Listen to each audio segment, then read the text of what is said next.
అందరికి నమస్తే. రాజకీయం, సినిమా, గమ్మతి ఇచ్చంత్రాలు, వైరల్ అవుతున్న వీడియోలు ఇట్లా తీరు వార్తలతో మైక్ టీవీ ముచ్చట్లు తయారుగున్నాయి. చలో చూసేద్దాం పాన్రే. అంతకంటే మొదలు హెడ్లైన్స్. బోరున ఏడ్చిన కాంగ్రెస్ ఎమ్మెల్సీ క్యాండిడేట్, చేజేతులో ఓడగొట్టిన పార్టీ క్యాడర్. కుక్క కోసం ఎక్కేడ్చిన మంత్రి, మస్తు మంచిగుండేనట హ్యాపీతోని దోస్తి. మున్సిపాలిటీలకు ఇస్తలేరట జీతాలు, 3 నెలల నుంచి వాడుతున్నారట పాటలు. ఒక్కొక్కటి సరి చేసుకుంటూ వస్తున్నాం. అంతకు ముందు ఏ ఉద్యోగికి ఎప్పుడు జీతాలు పడతాయో తెలియదు. కానీ మా ఆర్థిక మంత్రి బట్టి విక్రమార్క బాగా ఆలోచన చేసి బాగా కష్టపడి విధి విధానాలను సవరించి మొదటి నెల 4వ తారీఖు లోపటనే ప్రభుత్వ ఉద్యోగులకు జీతాలు ఇచ్చేందుకు ప్రయత్నం చేసినాం. ప్రస్తుతం ప్రభుత్వ ఉద్యోగులకు జీతాలు 4వ తారీఖు లోపట్నే పడుతున్నాయి అధ్యక్ష అని మస్తు గొప్ప చెప్పిండు కదా సీఎం రేవంత్ రెడ్డి. కానీ ఇక్కడ చూడుండ్రి ఎట్లున్నదో మున్సిపాలిటీలో పనిచేసే సర్కార్ సఫాయి కార్మికుల పరిస్థితి. కామారెడ్డి మున్సిపాలిటీలో పనిచేసే ఇళ్లకు 3 నెలల నుంచి జీతం వస్తలేదట. మరి పూట ఎట్లా గడుస్తుంది? మబ్బుల్నే లేచి కామారెడ్డి పట్నం కలకలలాడేందుకు చెత్త కుప్పలు ఎత్తిపోసి రోడ్లు ఊడ్చి సాపి చేస్తారట.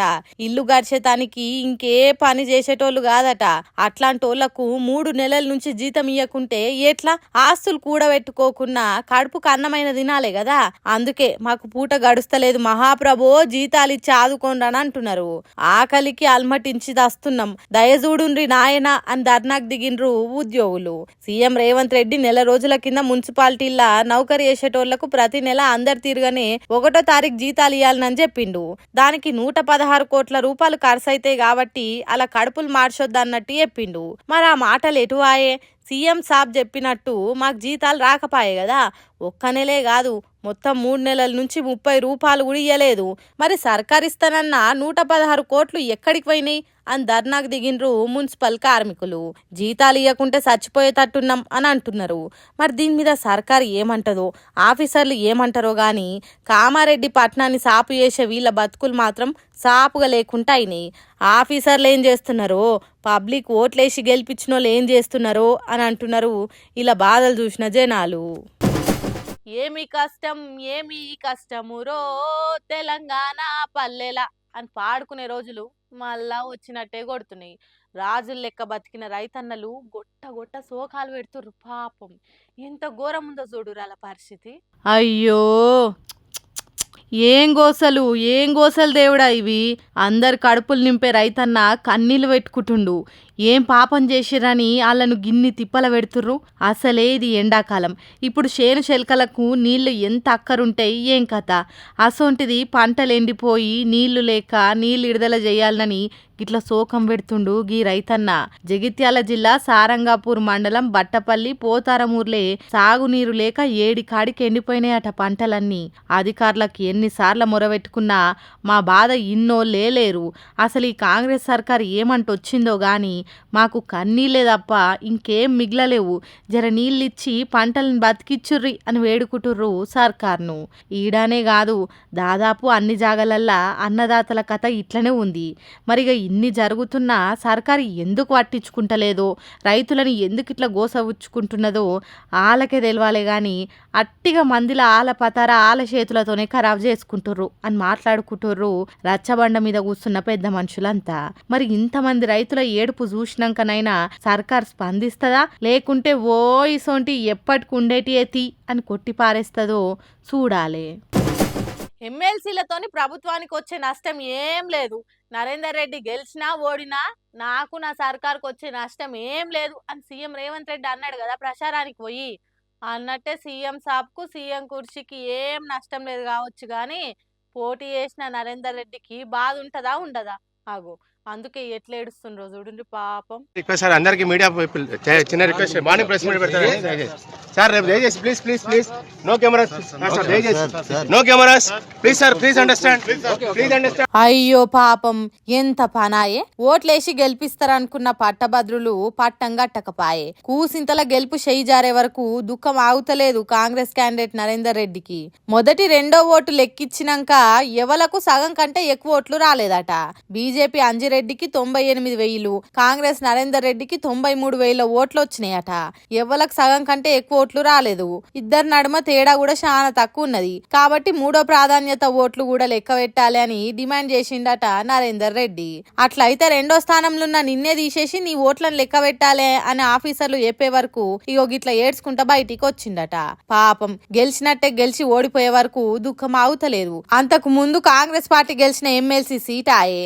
7 మంత్రులు 23 మంది ఎమ్మెల్యేలుండి కూడా ఓడిపోయే వరకు బాధ అనిపించింది కావచ్చు. పదవులు కావాలని ఆరాట పడేటోళ్లే తప్ప పని చేసేటోళ్లు లేకుండా అయినరని సీఎం సాబే గెలిచిన ఓడినా మాకేం ఫరక్ పడదని ప్రచారంలో చెప్పి చేజేతులారా మా పాటోలే ఓడిచ్చిండ్రు అని అనుకున్నాడో ఏమో కండ్ల నీళ్లు కాల్వలై పారంగా ఏడ్చుకుంటా పోయిండు.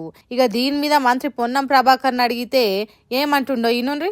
చెల్ల నోట్లతో అంతా కూడా మెజార్టీ రాలే వీళ్ళకు. దాని పెద్ద ఏం చెప్తున్నారు వీళ్ళ?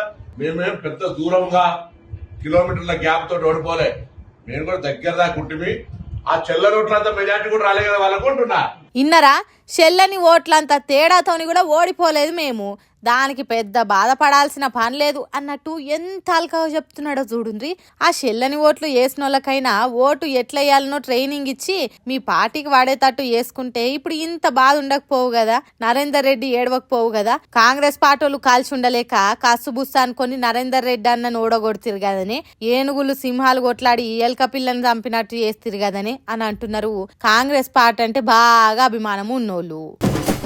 మంత్రి కొండా సురేఖ మేడం బోరు నేడుస్తున్నదట. ఎందుకు, ఏమైంది? ఎస్ఎల్బిసి స్వరంగంలో చిక్కిన కూలీల గురించి అంటారా? కాదో, ఓ సినిమా హీరోయిన్ ని ఆ నడుమ నోటికొచ్చినట్టు మాట్లాడింది తప్పని తెలుసుకొని ఏడుస్తున్నదా అని అడుగుతున్నారా? హే, అది కూడా కాదులా. దేశంలో ఇంకా పేదలున్నారు, బీద రైతులు ఉన్నారు, తెలంగాణలో కష్టాలు తట్టుకోలేక జీవి తీసుకుంటున్నారు అనే కదా అని అంటారా? అది కూడా కాదు, మరి ఎందుకో నువ్వే చెప్పు అంటారా? మంత్రి మేడం కుక్క చచ్చిపోయిందని దుఃఖం ఆగకేడుస్తున్నది. అవును, కుక్క చచ్చినందుకేనులా. అయ్యయ్యో, ఎంత ఘోరం జరిగింది.